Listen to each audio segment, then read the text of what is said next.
Hello and welcome. Today we will be discussing and working through the NTHP sample paper. To maximize your preparation, try to attempt as many past paper questions as possible. This will help you familiarize yourself with the exam pattern, as approximately 10 to 20% of the questions are repeated from past papers.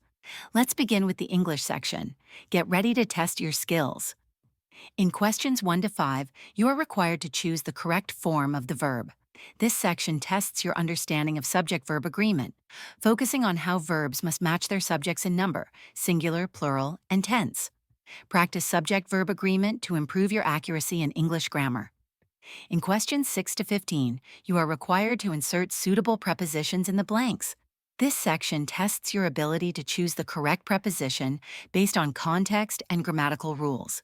Practice the most commonly used prepositions to tackle such questions effectively. In questions 16 to 24, you are required to choose the correctly spelled words. This section is easy. Just stay focused and concentrate to get them right.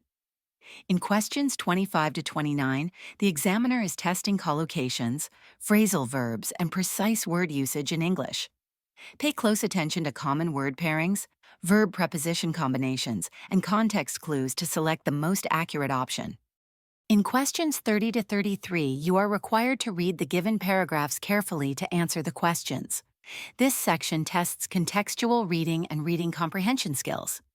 In questions 34 to 37, the test measures how well you dissect and connect ideas in written English, not just vocabulary grammar. To improve, practice identifying signal words. For example, but equal sign contrast because equal sign cause.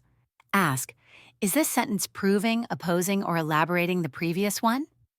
In question 38 to 40, you are required to form a coherent paragraph by arranging sentences in the correct order.